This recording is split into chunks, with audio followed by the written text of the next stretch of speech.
देखिए, हम लोग कहते हैं कि भगवान भक्त के वश में रहते हैं। प्रातःकालीन सत्र में हम लोगों ने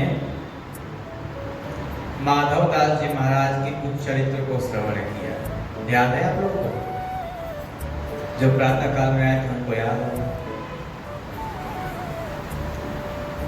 देखिए, हम लोग कहते हैं कि भगवान भक्त के वश में रहते हैं।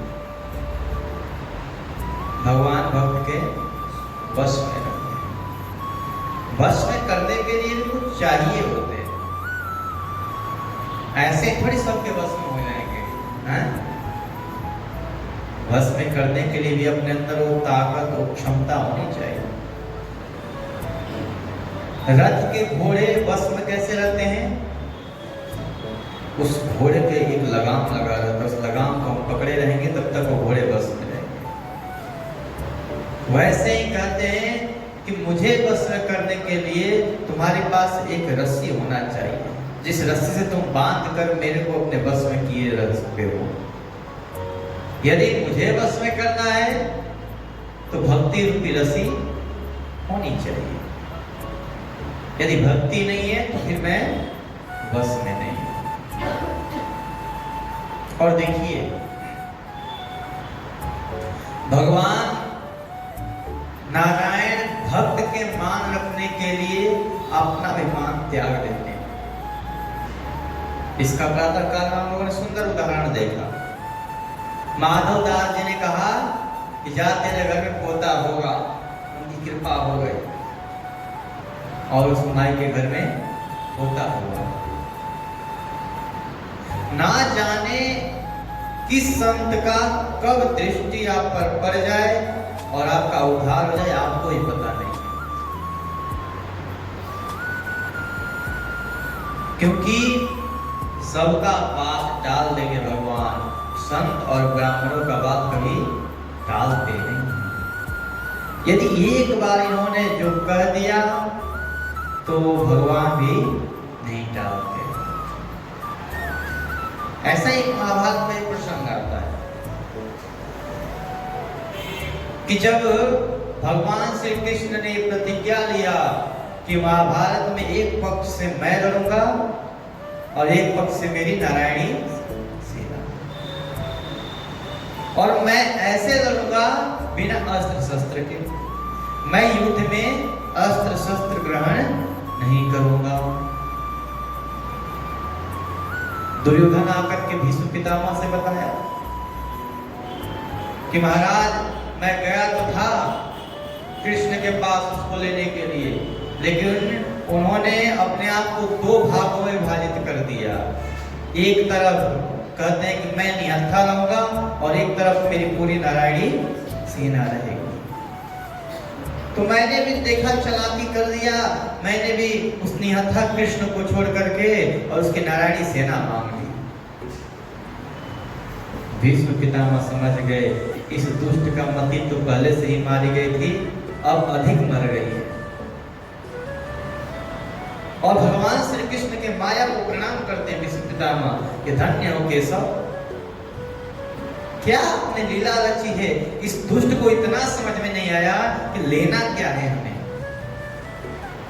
कभी कभी हम लोग ऐसे ही निकृष्ट कार्य कर देते हैं, एकदम बिल्कुल भगवान के चरणों के पास पहुंच करके भी, और हम लोग एक सांसारिक तुच्छ वस्तु मांग लेते हैं। जाते हैं भगवान के पास, भगवान हमें ये दे दो, 2 घर दे दो, 4 गाड़ी दे दो, 10-15 लाख रुपए, करोड़ रुपए दे दो। हाँ, बस केवल इतना मांग लेते हैं।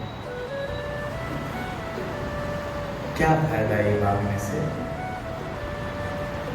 यदि भगवान से कुछ मांगना है तो भगवान को मांगिए, भगवान से मत मांगिए।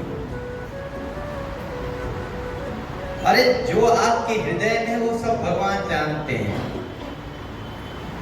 वो तो घट घट वासी हैं, हम सब में विराजमान हैं, वो हमसे अलग थोड़ी हैं। वो सब कुछ जानने वाले हैं। अब हम उन्हीं के सामने जाकर के बोले कि हमें ये दे दो, रोते रहे दिन भर। वो बोले कि इसको जितना दे दो बस रोते रहता है, रोते रहता है, कितना दो इसको। फिर बोल देते हैं कि तेरे को देना ही नहीं है कुछ। भगवान के पास जाइए तो उनसे प्रणाम करके एक ही बात कहिए कि प्रभु जैसे भी हो, जो भी हो, मुझे कुछ नहीं चाहिए, केवल आप चाहिए और आपका अनुग्रह चाहिए, केवल आपका अनुग्रह चाहिए। जय विधिनाथ हो यही तो मोरा, करम सुबेगी दास मैं तोरा। मैं आपका दास हूँ, आपका भक्त हूँ। जिस प्रकार से मेरा कल्याण आप चाहते हो बस आप वही करो। मैं आपसे क्या मांगू? इतनी सी मति मेरी, मैं क्या समझ सकता हूं कि मेरे लिए हित कर क्या है और अहित कर क्या है? बस मेरे पर आप अपनी कृपा, अपने अनुग्रह को बरसाते रहिए। अब कछुनाथ न चाहिए मोहि, दीन दयाल अनुग्रह तोरे। हे प्रभु, हे मेरे नाथ, मुझे और कुछ नहीं चाहिए, केवल आपकी कृपा चाहिए। वो दुष्ट दुर्योधन ने भगवान से उनकी सेना मांगी। भीष्म पितामह ने विचार किया कि भगवान ने ऐसा प्रतिज्ञा क्यों किया कि अस्त्र नहीं उठाऊंगा। आज देखता हूं वो खेल खेल रहे हैं तो हम भी उनके पक्के भगत हैं। और भीष्म पितामह ने भी उसी समय प्रतिज्ञा कर दी कि यदि उन्होंने ये प्रतिज्ञा किया है कि अस्त्र नहीं उठाऊंगा तो मैं भी प्रतिज्ञा करता हूं कि युद्ध भूमि में उनसे अस्त्र उठवा के रहूंगा। यदि अस्त्र नहीं उठवाया तो मैं भी गंगा पुत्र भीष्म नहीं। भगवान ने सोचा वाह, भगत भी ऐसे ऐसे मिलते हैं कि जिद कर बैठते हैं कि आप करोगे कैसे नहीं, हम आपसे कार्य करवा के मानेंगे। युद्ध होता है, भयंकर युद्ध, महाभारत का युद्ध, महाभारत सा युद्ध ना हो। महाभारत से अभी तक कोई उतना बड़ा, उतना भयंकर युद्ध नहीं हुआ जिसका 18 बड़ी सेना।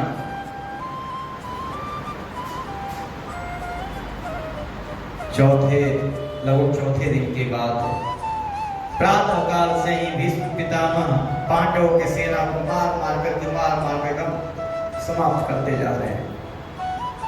इधर अर्जुन के अंदर अभी भी ये है कि कैसे इनके ऊपर मैं वार चलाऊं। ये मेरे पितामह हैं। 18 अध्याय में गीता जी को सुनने के बाद भी अर्जुन अभी भी थोड़े थोड़े मोह में है। भगवान श्री कृष्ण बार बार कहते हैं कि पार्थ, लक्ष्य को देखो अपने। वो तो कहता तो है कि ठीक है, परंतु वो भीष्म पितामह के ऊपर बाण नहीं चलाता। बोला नहीं, पितामह इनको मैं कैसे मारूं? भीष्म पितामह ने अपने 2 अमोघ बाण से, एक बाण से उनके ध्वजा को काट दिया और दूसरे बाण से उसके अर्जुन के बाण को काट दिए। जब भगवान श्री कृष्ण देखते हैं कि अरे ये तो अर्जुन कायरपन दिखा रहा है, बाण चला ही नहीं रहा है। जब तक ये अपने गांडीव पर बाण रखता है तब तक उधर से भीष्म पितामह चला देते हैं। और अर्जुन को साधारण थोड़ी है। अर्जुन सर्वश्रेष्ठ धनुर्धर है। ये केवल आपस में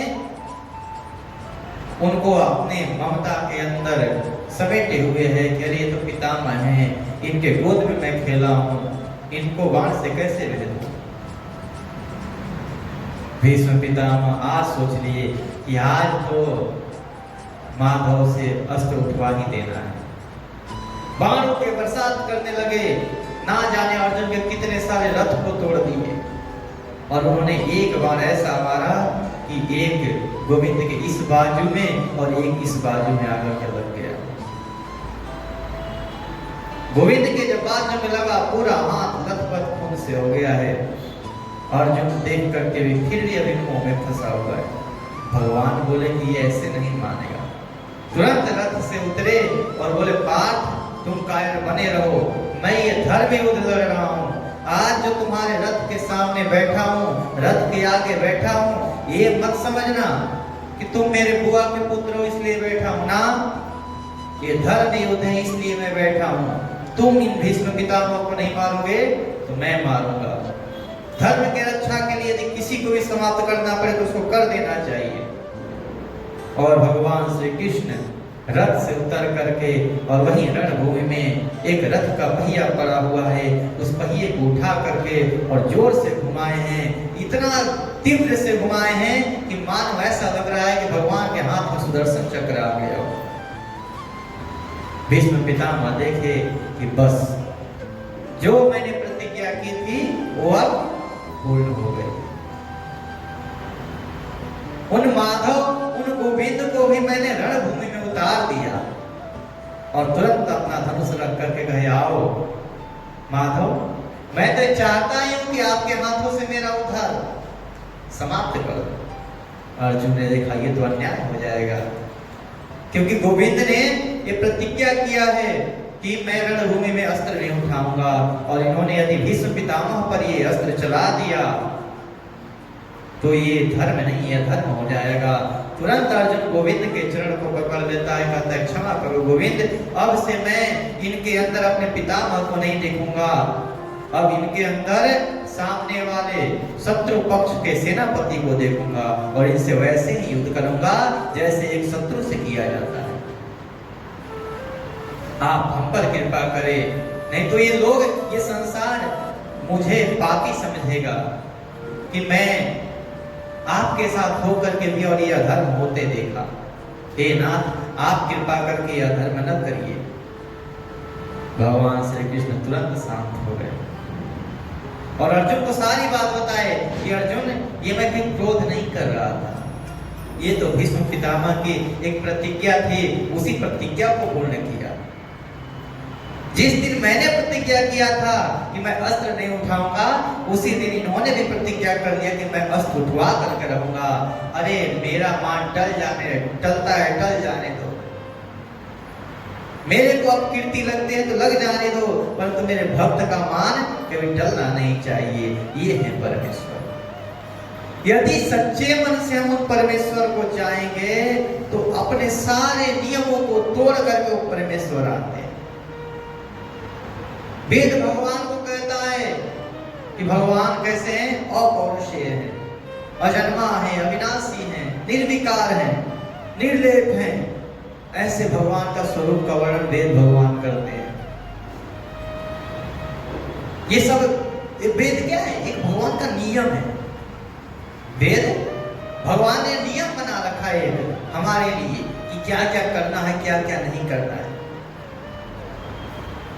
लेकिन भगवान कहते हैं यदि भक्ति किए तो उन सारे नियमों को तोड़ करके भी मैं तुम्हारे सामने आने के लिए तैयार हूं। और ना जाने कितने सारे भक्त उन परमेश्वर को बुलाए हैं। भगवान की मूर्ति में नहीं आते, पाषाण में नहीं आते हैं, परंतु बोले यदि सामने वाला, बुलाने वाला यदि हृदय से बुलाए तो मैं पाषाण में आने के लिए भी तैयार हूँ, राम बनने के लिए भी तैयार हूँ, कृष्ण बनने के लिए भी तैयार हूँ। पर कोई बुलाए तो सही, एक बार कोई बुलाए मुझे प्रेम से। उन परमेश्वर को बुलाने में हम लोगों को विलंब है, उनके आने में नहीं। वो तो आने के लिए बिल्कुल अपना वाहन तैयार करके बैठे हुए हैं कि बस तुम बुलाओ तुरंत आ जाए। पूज्य महाराज जी ने कुछ दिन पहले प्रसंग सुना रहे थे ना द्रौपदी का। द्रौपदी ने भगवान को पुकारने में विलंब किया, भगवान आने में विलंब नहीं किए। जब इस चीर हरण के बाद का प्रसंग आता है, द्रौपदी एकदम नाराज होकर के बैठी हुई है। गोविंद कहते हैं क्यों बहना, आज नाराज हो हमसे? बोले कि हाँ, आपसे नाराज तो होंगे ही। उस दुशासन ने मेरे वस्त्र को हाथ कैसे लगा लिया और आप देखते रहे, आप पहले नहीं आ सकते थे। गोविंद कहते हैं कि देखो मेरे आने में विलंब नहीं हुआ, आपने बहुत विलंब से मेरे को पुकारा। पहले तो तुम्हें ये लगता था कि अरे यहाँ पर भीष्म पितामह बैठे हैं, ये मुझे बचाएंगे, द्रोणाचार्य बैठे हैं, ये बचाएंगे मुझे। बैठे, कृपाचार्य बैठेंगे, ये बचाएंगे।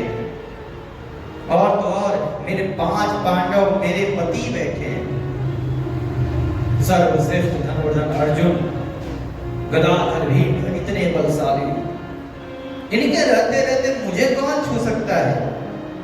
तुम्हारे अंदर इस बात का अभिमान था। हे द्रौपदी, आपने सबके दरवाजे पर जाकर के खटखटाया कि तुम बचा लो, तुम बचा लो, तुम बचा लो, कोई नहीं बचाया। जब इस संसार से हार गए तब तुम्हें अपने आप पर ये अभिमान हुआ, अरे मैं हूं ना, भी मैं यज्ञ से प्रकट हुई द्रौपदी, मैं अपने आप की रक्षा स्वयं करूंगी।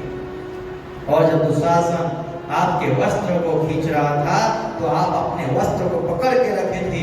इतना क्षमता, इतना ताकत मेरे में है कि उस वस्त्र को मैं पकड़ के रखूंगा। परंतु दुशासन 10 सहस्त्र हस्त्र का बलशाली, 10,000 हाथियों का बल जिसमें है, ऐसा दुशासन जब आपका वस्त्र खींचने लगा और आप चारों तरफ से हार गई, या वो कोई नहीं है सहारा, तो द्रौपदी ने केवल और केवल उस गोविंद को पुकारा कि गोविंद अब कोई नहीं है, यदि कोई सहारा है तो आप हैं, अब आप जो करना है करिए, अब सब कुछ छोड़ दिए। अब द्रौपदी अपने वस्त्र को भी नहीं पकड़ी है। अब अपना वो कहते हैं ना कि जब पानी में डूबता है पहला व्यक्ति तो क्या करता है, हाथ पैर लगता है मारने, और जब देखता है कि हाथ पैर मारने से कोई बचाने वाला नहीं है तो क्या कर देता है, शांत हो जाता है, छोड़ देता है सब। और जैसे सब कुछ छोड़ता है, हाथ पैर चलाना अपने आप ऊपर आ जाता है, क्योंकि शरीर हल्का हो जाता है। द्रौपदी ने खूब हाथ पैर चलाया कि मैं बचा लूंगी, मेरे पति बचा लेंगे, राजसभा वाले बचा लेंगे, पर कोई नहीं बचाया। तब द्रौपदी ने अपने दोनों हाथों से अपने वस्त्र को छोड़ करके हाथ को ऊपर किया और गोविंद का स्मरण किया, हे गोविंद अब जो कराओ सब आपके नाम। यहाँ लाज जाएगी तब मेरी नहीं जाएगी, आपकी जाएगी, क्योंकि आपके रहते आपकी बहन की लाज जा रही है। मेरा क्या है इसमें, जो है सब आपका है, आप अब संभालो। द्रौपदी आप सारे जगह से हार गई, तब आप मेरे शरण में आई, तब आपने मुझे पुकारा। बोले कि हाँ मैंने पुकारा था, लेकिन आपको पहले तो आना चाहिए था। जब मेरे पति वहां द्यूत क्रीड़ा कर रहे थे, उस समय आकर के आप वहां पर द्यूत में खेल रहे थे। भगवान गोविंद कहते हैं कि देखो इसमें भी मेरी कोई गलती नहीं है। पूछो अपने पतियों से कि जब द्यूत क्रीड़ा हो रहा था तो दुर्योधन एक शर्त रखी थी कि मेरे तरफ से मेरे मामा शकुनी पासा फेंकेगा। तुम्हारे पति भी तो कह सकते थे कि तुम्हारे तरफ से तुम्हारा मामा फेंकेगा तो हमारे तरफ से हमारा माधव फेंकेगा। मैं पासा फेंकता और देखता वो कैसे जीत जाते।